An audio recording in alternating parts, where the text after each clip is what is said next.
Keïta pour son exposé. La parole est maintenant à Monsieur Huangsha. 主席先生，尊敬的安理会成员， Monsieur le Président, Mesdames et Messieurs les membres du Conseil, je vous remercie de m'avoir invité pour m'exprimer sur la dimension régionale du développement de l'Est de la République démocratique du Congo. La gravité de la situation actuelle exige notre attention collective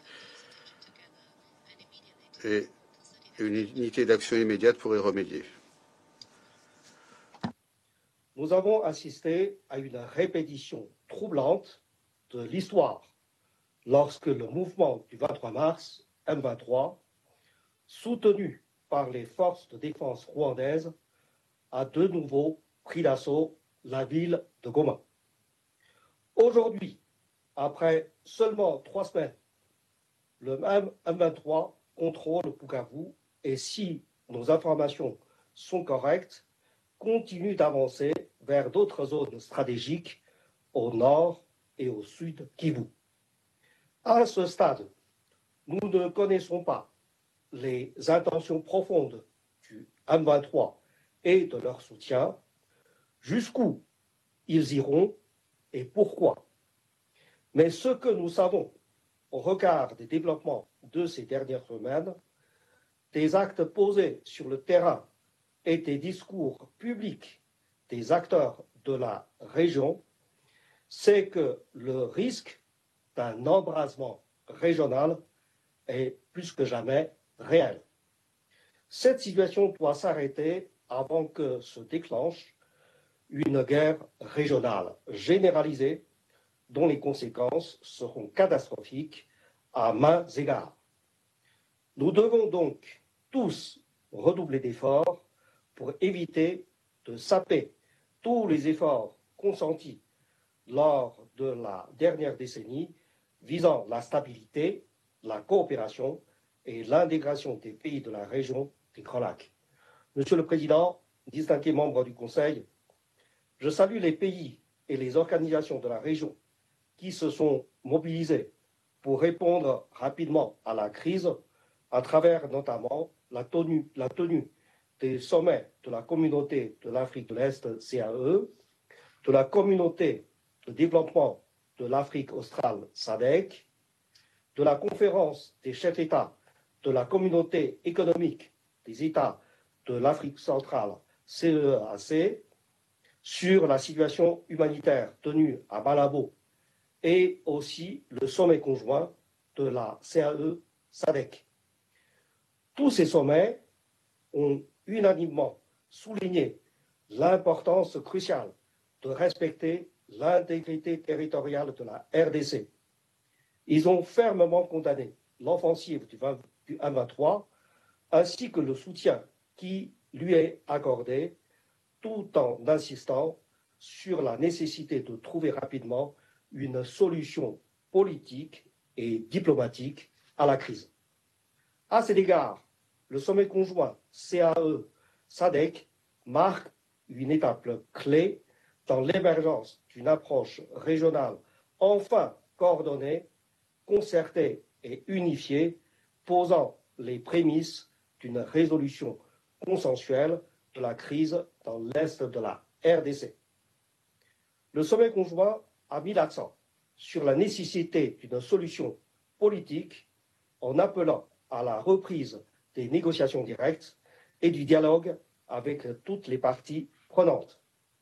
Il a également appelé à la fusion des processus de Nairobi et de Luanda en vue de renforcer la coordination et la complémentarité et à la création d'un mécanisme de coordination au niveau des secrétariats.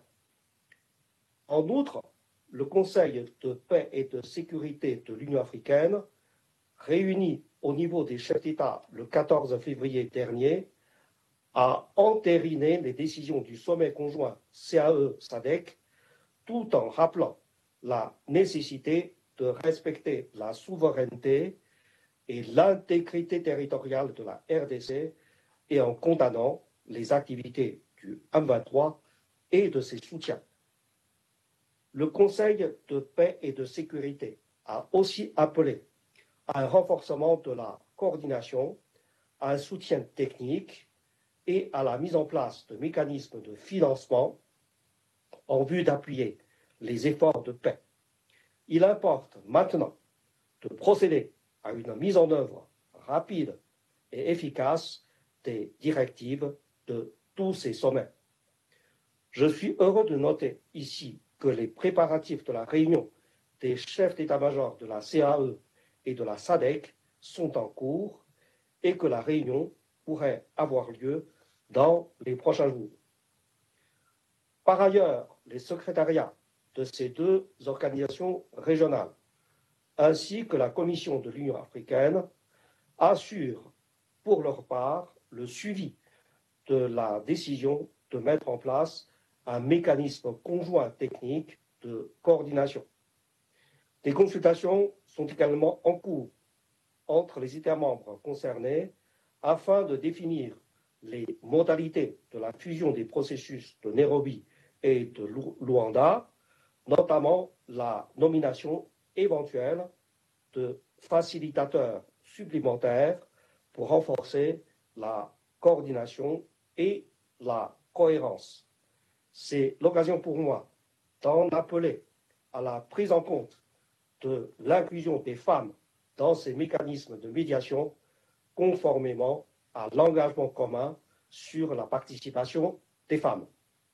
De même, je voudrais saluer le rôle joué par les acteurs de la société civile congolaise, en particulier les leaders religieux qui n'ont ménagé aucun effort ces dernières semaines pour consulter l'ensemble des acteurs afin de les ramener à la table du dialogue.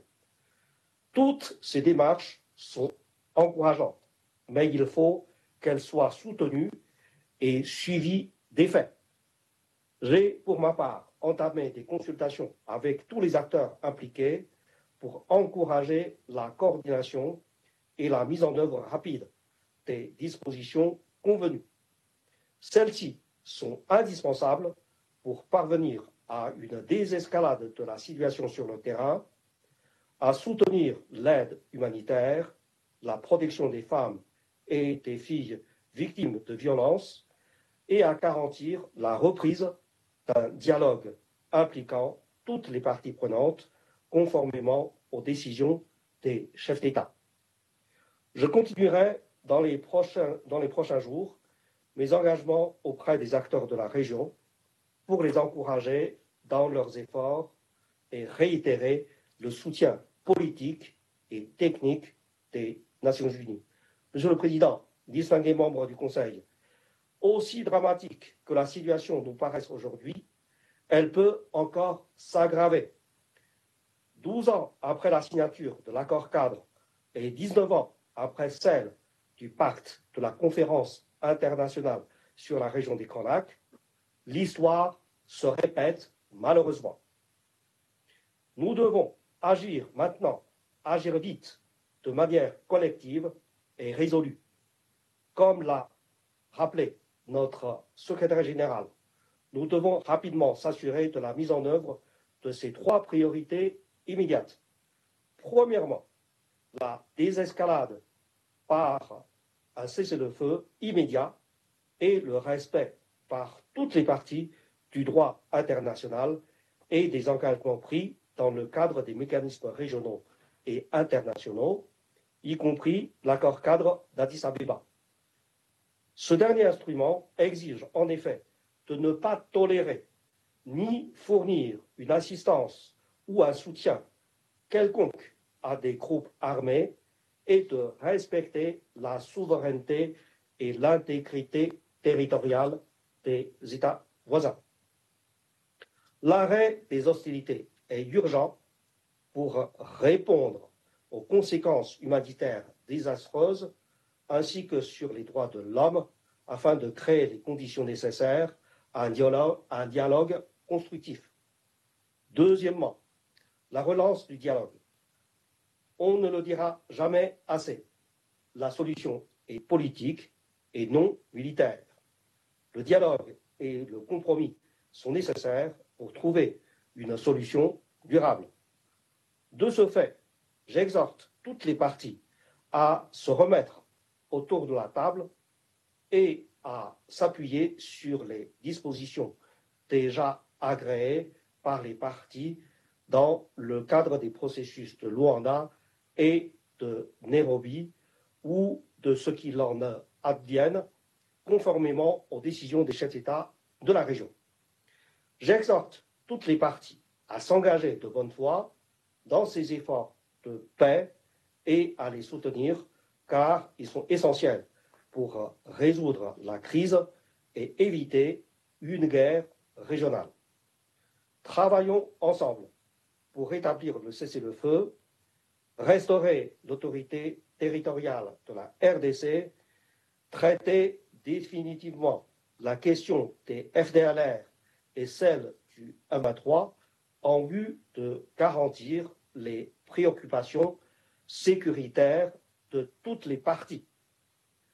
Je ne crois pas que ces points soient irréconciliables et il est temps aujourd'hui de s'asseoir à nouveau à la table des négociations et de discuter franchement des causes profondes de ce conflit.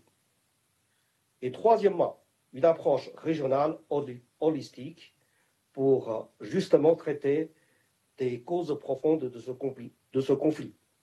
La région doit favoriser une approche holistique qui combine des démarches immédiates et de moyen et de long terme. Dans ce contexte, il est important de poursuivre et de conclure le processus de revitalisation de l'accord cadre d'Addis Abeba comme outil crucial et de s'attaquer une fois pour toutes aux causes profondes de l'instabilité dans la région du Grand Lac.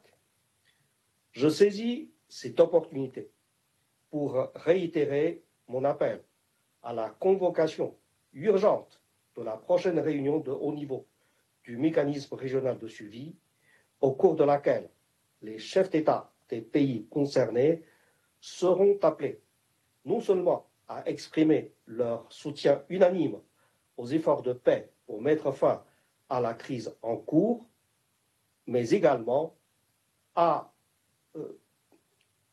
se prononcer sur les recommandations visant à revitaliser l'accord cadre pour une mise en œuvre intégrale et sincère. Je voudrais conclure, Monsieur le Président, avec un appel direct aux membres de ce Conseil qui doit aussi user de tout son poids pour tenter de mettre fin à la crise.